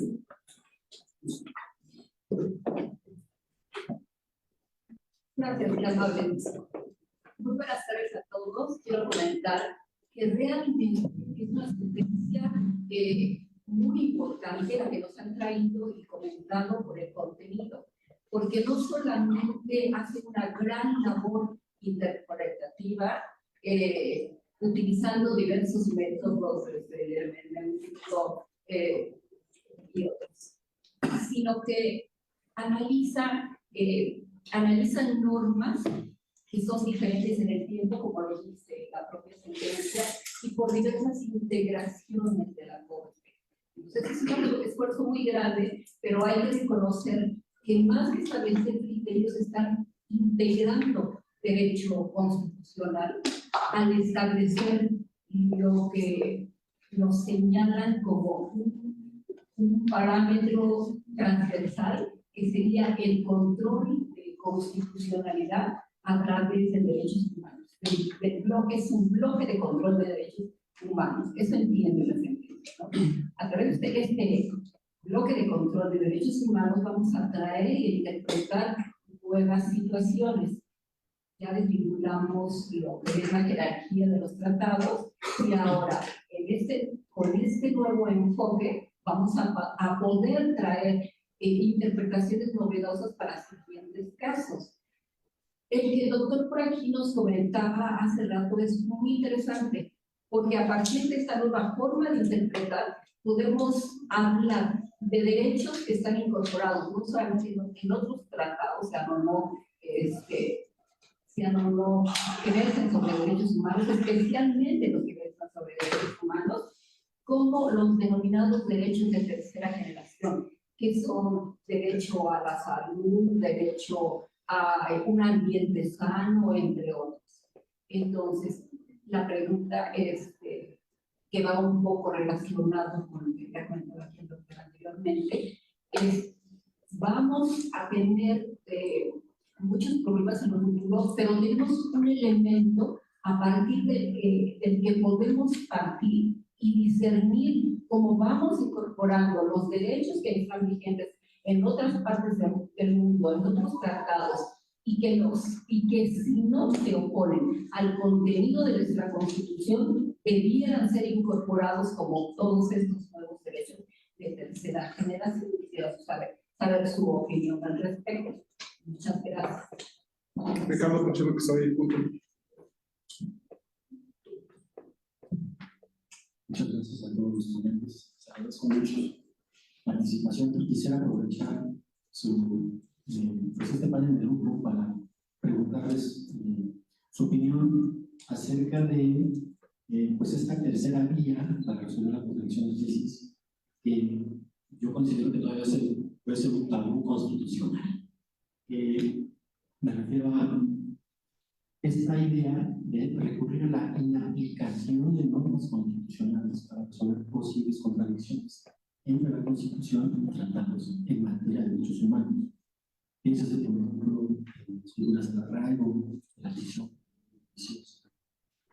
cuestiones como el aborto, la religiosa, que podemos encontrar algunas contradicciones en la nacional de los tratados. Y mi pregunta sería, ¿qué opinión les merece esta tercera vía, esta solución de la inaplicación, ya sea de una norma constitucional o de una norma convencional, con base en el derecho que proteja mejor a la persona? Creo que ese mecanismo de invalidez normativa, que es la inaplicación, tiene muchas ventajas. Quizás esa tercera vía sería más diferente de la misma persona. Muchas gracias. Bueno, no sé si hubiera alguna pregunta, yo también tendría alguna reacción. Hay otras, Gris. Gris. Muy buenas tardes.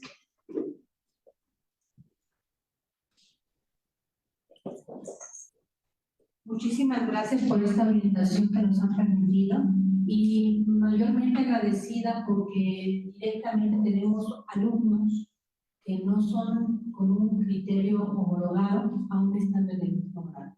Tenemos alumnos del sistema escolarizado, universidad abierta, universidad a distancia, personas que vienen a estudiar para actualizar, para invitarlos de una conferencia y demás.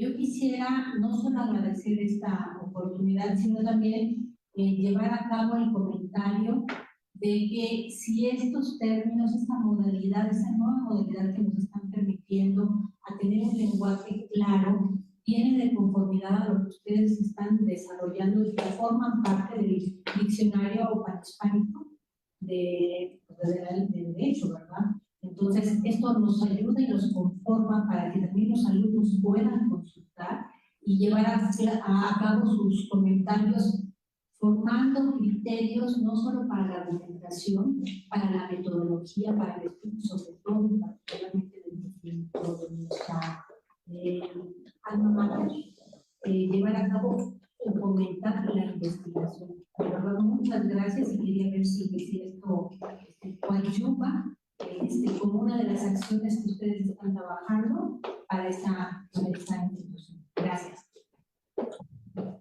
Gracias. Yo también tener alguna reacción rápida. De entrada, no puedo dejar pasar que ahí enfrente nos está viendo Luis Cabrera, ya, profesor de la Escuela Nacional de Jurisprudencia y de la Escuela Libre de Derecho. Pero bueno, de ahí, digamos,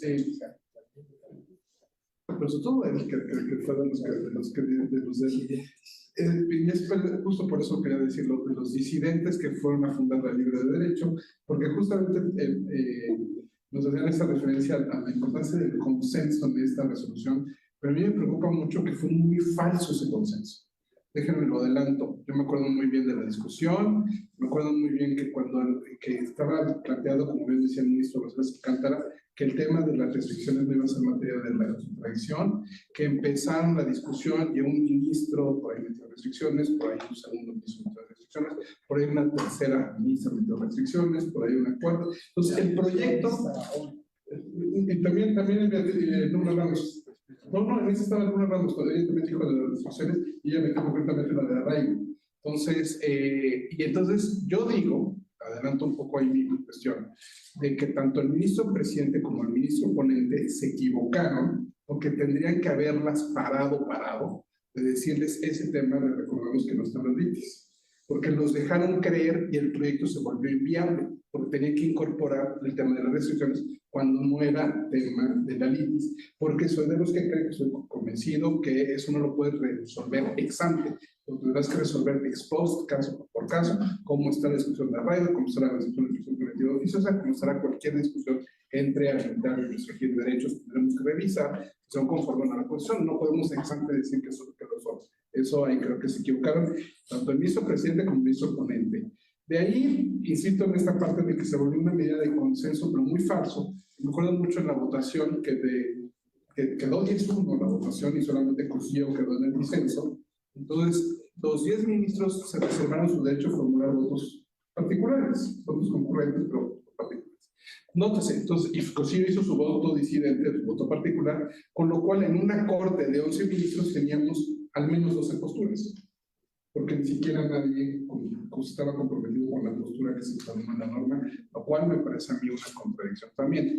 Entonces, ahí respetos para Cosío, que fue el único que fue fiel a la lógica, y no lo tenemos que regresar a tomar clases de lógica, pero además me parece que dejaron mucho. Entiendo el punto de diferencia que lo dices, como que era una forma de consenso, era como la única forma de salvarlo, pero no, yo creo que regresar al parámetro original o al criterio original era lo correcto. A mí esa parte de bloque o parámetro me parece efecto potato, tomato, es que si la tradición original francesa decía bloque, que si nosotros estábamos como más con la idea de parámetro, me parece que cualquiera de las dos daría importante. Coincido en que el problema tenía que ver muchísimo con algunos déficits que ya veníamos arrastrando.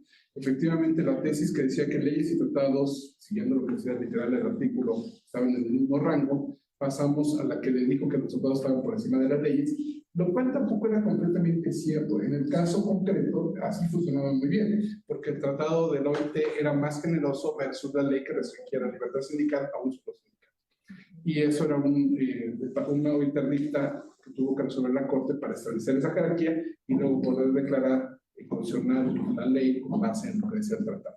Pero ahí a lo que voy es que el tema, lo relevante eran los derechos humanos que estaban consagrados en el tratado. Pero si las leyes tienen también derechos humanos, lo que debe prevalecer, insisto, es esta idea del bloque y del parámetro, más que estrictamente la norma. En ese sentido, en contradicción de tesis, a la hora que abandonó la discusión de jerarquías, me parece que fue un gran avance. Entonces, eso habría que reconocerlo, que el hecho de hablar del bloque o parámetro, como bien decías, me parece que entenderlo como de regularidad constitucional es la mejor forma de cómo tenemos que plantear. Y creo que por ahí una pista que viene de la mano es esta idea de autoaplicativo y heteroaplicativo. Los tratados, los derechos humanos, perdón, por sí mismos se insertan en el bloque más alto de la Constitución. Otras cosas requieren que hagamos ajustes. Los tratados de libre comercio necesitan que cambiemos una serie de normas. Entonces, creo que esa es la clave. El hecho que que pongamos restricciones a las leyes, a los derechos, las estamos poniendo en nuestros ordenamientos, en nuestras instituciones, empezando por la Constitución, pero los ponemos. El hecho, o una cosa diferente, Axel, sería que los derechos choquen con otros derechos y que su límite sea otro derecho. Pero si tú empiezas a poner estos límites expresos, creo que tiene que ver con este idea que digo yo del autoaplicativo y del heteroaplicativo, que me parece que sería clave para resolver las contradicciones en estos temas. Y por supuesto que pienso que el arraigo y la prisión preventiva oficiosa son inconstitucionales, aunque estén en el texto constitucional, son contrarios a lo que dice el texto. Y no sé, con el criterio que ayer nos recordaba José Isela, resultaría que entonces el arraigo quedó derogado con la reforma del 2011.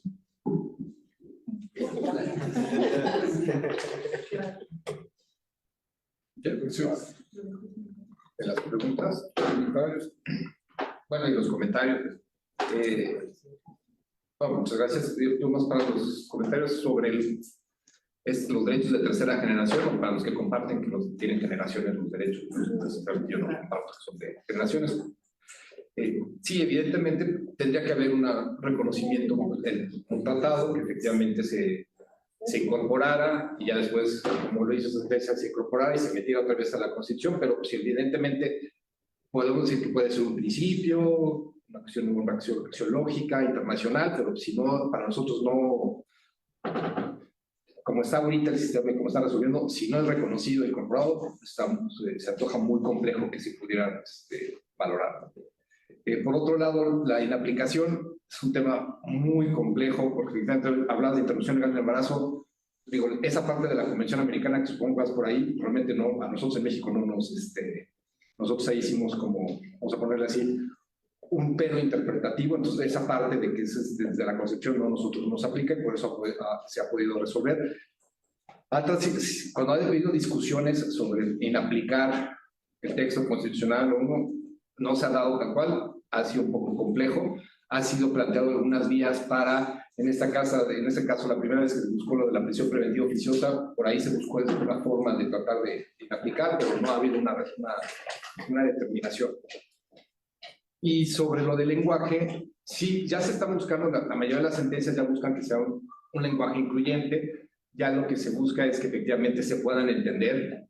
Afortunadamente hemos visto un cambio de muchas sentencias, de las propias sentencias de cuando entró la Corte del 94, que eran de 700 hojas, 600 hojas, ya van mucho más, y como que propiamente las personas juzgadoras actuales ya han entendido que las sentencias no son para los abogados, no puedo decir, sino son para el justiciable, para que le entienda el justiciable. Y ya se va un poco más en ese sentido.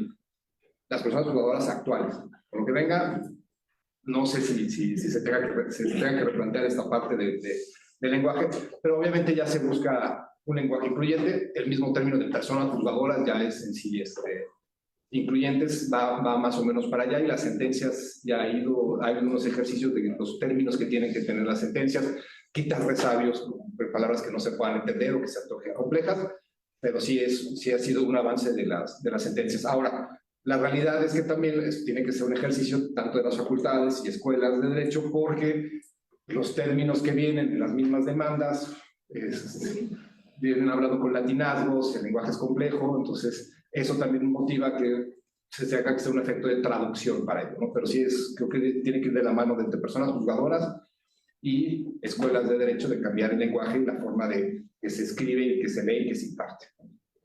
Y de los comentarios del doctor Iber, pues Ya se fue. ya se fue, entonces. No. Obviamente, cuando se dice consenso, pues al final del día es un órgano colegiado y llegan, bien o no, este es el hijo del consenso que se hubo. Que haya sido ríspido, que haya sido complejo, que haya habido, por ejemplo, sí, algunos berrinches de algunos en ese momento, sí, obviamente lo hubo, porque al final son posturas que sostenían. Yo siempre trato de verlo de manera muy cautelosa. ¿Por qué? Porque al final del día eran posturas, estamos hablando de 2002, o sea, la reforma fue en 2011, en 2012, todos veníamos de... Es muy difícil para nosotros abandonar lo que nos han enseñado en muchos años. Entonces, una persona que fue criada con garantías individuales y de repente cambiar el lenguaje de los derechos humanos, abandonar unas posturas muy positivistas, tratar de pospositivistas, convertirse, fue muy complejo, y yo creo que por eso fue el choque de posturas que se dio ahí. Pero sí, evidentemente, yo sí celebro que al final mínimo tenemos algo donde se reconocieron estos derechos. No es lo mejor, pero es lo que hay. Entonces, pues puede ser mejorable, y creo que ha ido... Sí, no, podría haber quedado mucho mejor, pero creo que al final hay que darle lectura a muchas sentencias, cómo se ha ido cambiando un poco la dinámica. Ya no es tan frío como se ve en la 292. Ha habido otros criterios, inclusive de otros personas de la misma sala superior del Tribunal Electoral, han avanzado mucho en los criterios y en la aplicación ya de los derechos humanos, ya sin fijarse en sede o no en sede, sino simplemente ejerciendo una regularidad constitucional. Entonces, al final del día ya no es que esté en la Constitución, sino esté en un tratado que es de derechos humanos que está reconocido y se aplica. En materia de salud, la mayoría es así. En consultas, por ejemplo, cuando no se consulta a una persona, a un pueblo indígena, ya se repone el procedimiento. O sea, ha sido un avance brutal en ese sentido de todos estos derechos humanos que sean vinculatorios para México, ya se aplican y se ejerce control regular. Pero a mí me gustaría hacer una pregunta. Si te regalo, por favor. Es que hace falta para que se queden las grabaciones y las transmisiones. Gracias. Y bueno, yo aprovecho, me disculpo, pero que tenemos también evento ahorita en el posgrado a las 11, el coloquio de Gabriel. Nada más esta pregunta. No. Bueno, la última pregunta, aprovechando. Cuando nos indican que los derechos humanos que están en calidad de principios se integran dentro de la Constitución y entran en la fórmula de la norma con sus propios límites. Pero hemos visto que dentro de las fórmulas interpretativas de estos derechos humanos en condición de principios, pues es arriesgado el límite. ¿Hacia dónde está el límite? Sobre todo cuando vemos la confrontación de estos valores, que al final representan el espíritu protector.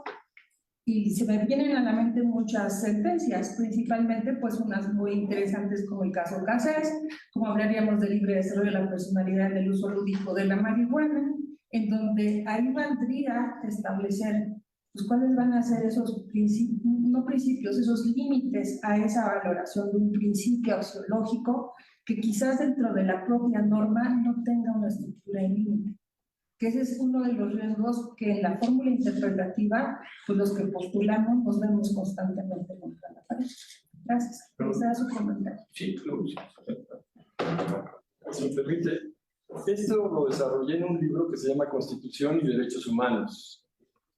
Y no hay que tener miedo a los principios y los límites, porque esos límites van a ser avanzados por los operadores jurídicos, para mí los jueces. Alternativamente por los legisladores en sus propias leyes. Pero es un poco como las sentencias en materia de pornografía. Hay una sentencia de 1973 en Estados Unidos donde da 3 parámetros para definir la pornografía. Por supuesto no lo define, pero hay un parámetro interesante que esté de acuerdo con los estándares sociales de la época.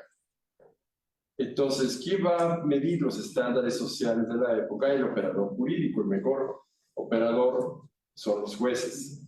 No puede el legislador, porque el legislador tiene tantos trabas y tantos problemas, pero el juez, en el caso concreto, y después si crea una jurisprudencia, se va consolidando.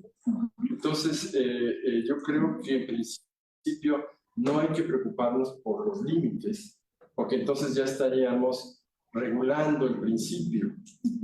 Un principio pues puede tener diversas motivaciones. Entonces, en mi opinión, no es la limitación de esos principios lo que nos debe interesar, sino la aplicación de ese principio a los problemas concretos de la sociedad.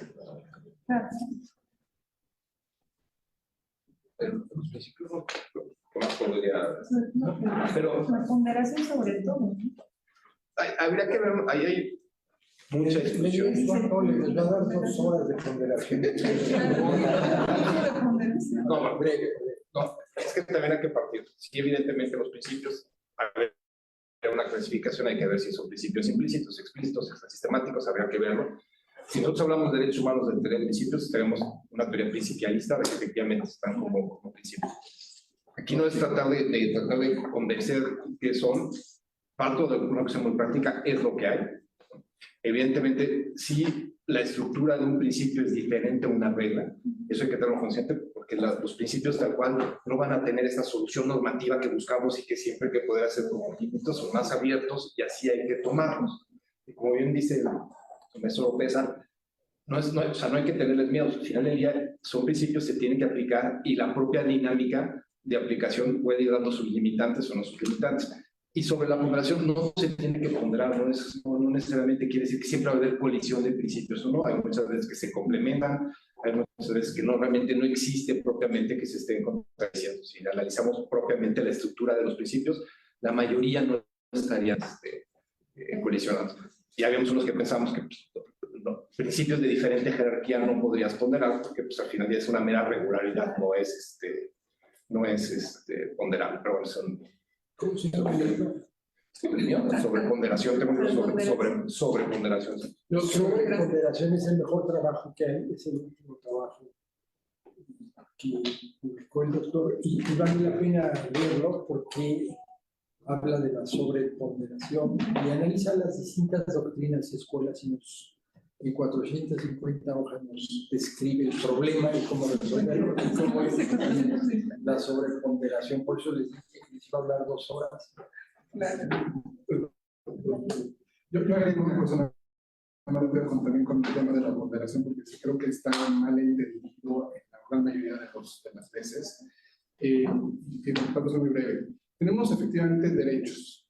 Y los límites de un derecho son otros derechos. Y efectivamente pueden llegar a entrar en conflicto o condicionamiento. Otra vez no me brinca la palabra ahí, ¿no?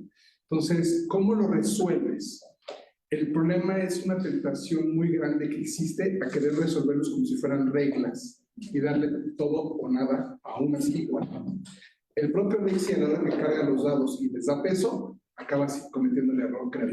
El reto es encontrar verdaderamente un punto de equilibrio y ahí es donde entra la idea, siempre hemos hablado de balance, ponderación, balanza, ¿no? Entrar a balancear, ponderar, digamos, cómo los mantienes en un cierto equilibrio, los diferentes derechos que están en juego, sin darle nada más a uno o nada más al otro.